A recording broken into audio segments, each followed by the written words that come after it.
अच्छा देखिए बच्चों, ये अब मैं बताऊंगा आप लोगों को Coulomb's law in vector form. ठीक है। यहाँ पर देखिए ये एक्स एक्सिस, ये वाई एक्सिस, ये जेड एक्सिस है। और यहाँ पर दो चार्ज है जिसका नाम है Q1, और यहाँ पर एक चार्ज है जिसका नाम है Q2। अब इस Q1 चार्ज की पोजीशन वेक्टर की बात करें हम लोग, तो पोजीशन वेक्टर हम लोग कैसे निकालेंगे? यहाँ से इस ओरिजिन से लेकर के उस चार्ज तक जब हम कनेक्ट करते हैं, उस पॉइंट तक, उस चार्ज तक, तो वो उसकी पोजीशन को रिप्रेजेंट करता है। मान लो इसकी पोजीशन वेक्टर है R1 वेक्टर। ठीक है। अब ये चार्ज Q2 है, तो फिर जैसा कि ओरिजिन से लेकर के हम उस चार्ज तक जो एक स्ट्रेट लाइन ड्रॉ कर रहे हैं, वही स्ट्रेट लाइन इस चार्ज की पोजीशन वेक्टर को रिप्रेजेंट करता है, जो कि है R2 वेक्टर। ठीक है। अब जैसे कि ये Q1 है और ये Q2 है, तो Q1 से Q2 के तरफ एक डिस्प्लेसमेंट वेक्टर हम लोग ड्रॉ करेंगे। ठीक है। Q1 से Q2 के तरफ, इसका नाम है R12 वेक्टर। अब देखिए ये Q1 चार्ज जो है वो इस Q2 चार्ज के ऊपर एक फोर्स अप्लाई कर रहा है। ठीक है। तो इस फोर्स का नाम है F21 वेक्टर, मतलब force on charge Q2 due to Q1। Force on charge Q2 Q1 की वजह से, तो इसलिए हमने F21 वेक्टर लिख दिया। ठीक है। उसी तरीके से ये Q2 चार्ज जो है वो कूलम्स लॉ के अकॉर्डिंग इस Q1 के ऊपर एक फोर्स अप्लाई करेगा जिसका नाम होगा F12 वेक्टर, मतलब force on charge Q1 Q2 के कारण। ठीक है। अब जैसा कि हमने ये फिगर बना लिया, अब इस फिगर में हम लोग देख रहे हैं, आप लोग क्लास 11th में पढ़े होंगे एक ट्रायंगल लॉ। तो ट्रायंगल लॉ में देखिए ये R1 वेक्टर है, ये R12 वेक्टर है, ये दोनों ही वेक्टर टेकन इन ऑर्डर में है, सेम ऑर्डर में है। तो इन दोनों वेक्टर का जो रिजल्टेंट वेक्टर होगा वो R2 वेक्टर होगा, जो कि अपोजिट ऑर्डर में होगा, अपोजिट डायरेक्शन में होगा। ठीक है। तो हम लोग अकॉर्डिंग टू ट्रायंगल लॉ की बात करें, हम लोग यदि ट्रायंगल लॉ वेक्टर में आप लोगों ने पढ़ा होगा ट्रायंगल लॉ में कि ये R1 वेक्टर और ये R1 vector plus R12 vector equal to ये रिजल्टेंट हो जाएगा R2 वेक्टर। ठीक है ना। तो इसी को हम लोग रीअरेंज कर रहे हैं यहाँ पर।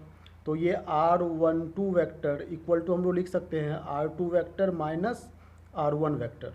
ठीक है। तो देखिए ये तो फॉर्मूला ट्रायंगल लॉ से आ रहा है। अब हम लोग अब हम लोग Coulomb's law in vector form बनाएंगे। सुपरपोजिशन भी देखेंगे, इसके बाद ही देखेंगे सुपरपोजिशन, लेकिन अभी हम लोग Coulomb's law in vector form देख रहे हैं। तो Coulomb's law in vector form में इसके बाद अब हम लोग डिराइव करेंगे। जैसे कि मान लीजिए ये जो फोर्स है, ये जो फोर्स है F21 फोर्स, इसे अभी हम लोग फाइंड आउट कर रहे हैं। ठीक है। तो कैसे फाइंड आउट कर रहे हैं? जैसे कि ये F21 वेक्टर है, तो कूलम्स लॉ के अकॉर्डिंग ये चार्ज Q1 Q2 के ऊपर जो फोर्स लग रहा है उसको हम लोग कैसे लिखते हैं? 1/4πε0 Q1 Q2 upon R12 square. ठीक है। ये इस फोर्स की, ये F21 फोर्स की मैग्नीट्यूड है। अब डायरेक्शन की बात करें तो डायरेक्शन लिखते हैं R12 कैप। R12 कैप कहने का मतलब Q1 से Q2 के तरफ जो R12 कैप, मतलब ये जो डिस्प्लेसमेंट वेक्टर है इसकी डायरेक्शन Q1 से Q2 के तरफ है। तो R12 कैप ये सिर्फ डायरेक्शन को ही शो करता है। ठीक है। अब देखिए जैसा कि मैंने अभी बताया कि R12 के बदले हम लोग लिख सकते हैं R2 vector minus R1 vector. ठीक है। तो इसको हम लोग पहले इसको वेक्टर फॉर्म में रिप्रेजेंट करेंगे।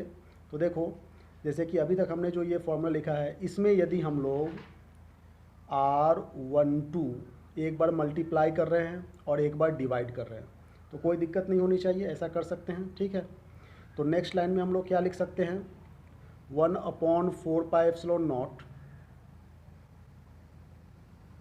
Q1 Q2 अपॉन, अच्छा ये दोनों मल्टीप्लाई हो जा रहा है, मल्टीप्लाई होकर R12 क्यूब हो गया, और यहाँ पे R12 है, इसके बदले हम लोग R2 vector minus R1 vector लिख रहे हैं, R2 vector minus R1 vector.